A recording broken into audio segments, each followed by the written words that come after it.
Hello, everybody, and welcome to Church at Home with Rachel for Tuesday. I think it's the 19th of May. Sorry about yesterday's video. I got back to Brandon really late on Sunday night and just did not have it in me to record something on Monday, like in time for Monday morning. So here we go. What I want to talk to you about today is a bit about vocations and what they are, maybe a little bit what they're not, and how we deal with them, how we respond to them. This past week, I have had, like, the Holy Spirit has been moving in ways that I think it's going to take me 14 years to figure out and understand. But I have had so many conversations in the North with people discerning their call, who God is calling them to be. Are they called to be a priest? Are they called to be a deacon? Are they called to be a lay leader in the church or lay reader in the church?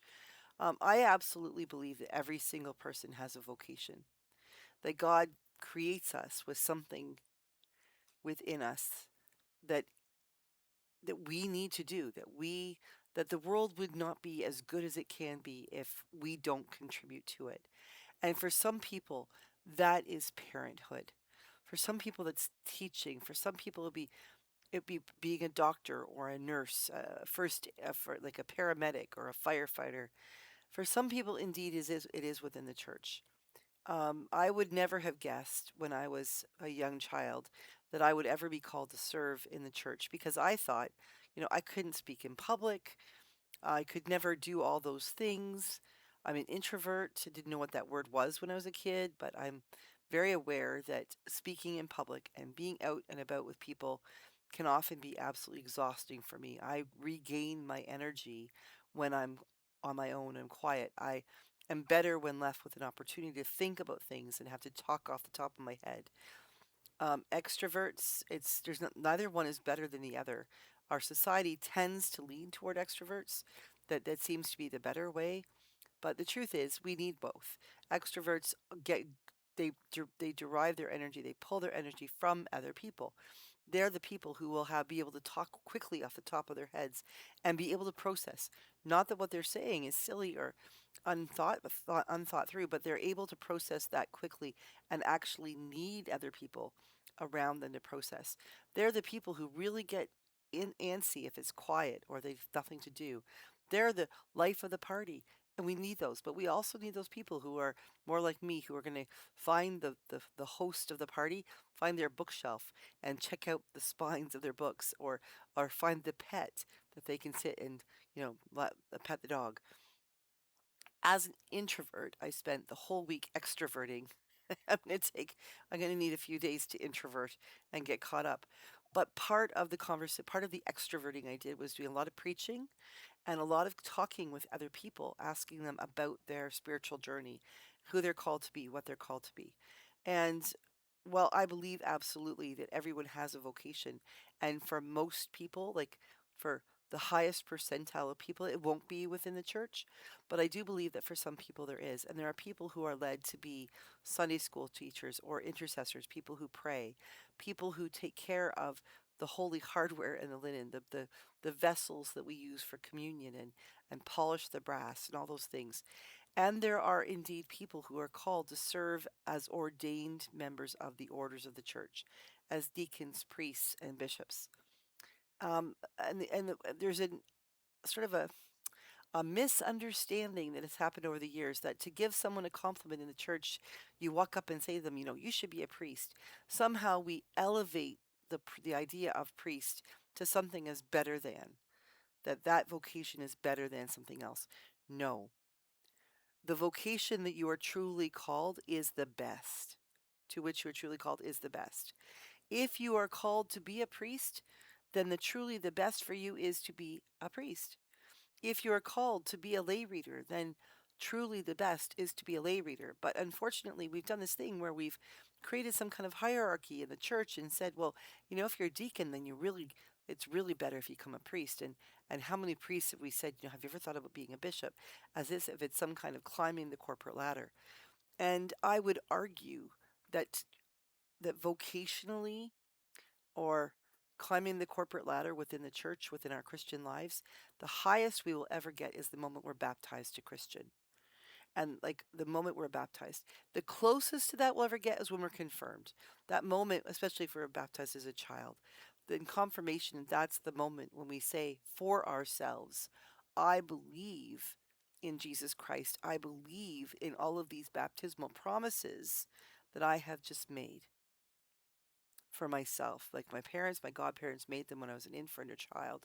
Now I honor them. Now I believe them. I say, I'm going to choose to live my life in this way.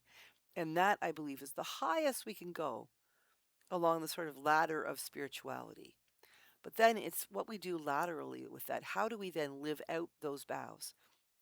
And indeed, for some people, it would be to be a deacon. Now, in the church, sometimes we get, because of necessity, we get this idea that to be a deacon means you get to do all the priestly things without doing the sacramental things, that you're doing everything except consecrating the bread and the wine, forgiving sins, blessing people, the using the oils for baptism, things like that.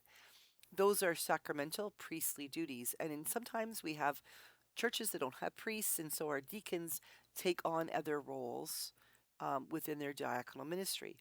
Ideally, that's not the case, though. Ideally, we would have a priest for the sacramental ministry, and then a deacon would proclaim the gospel, read the gospel to the people.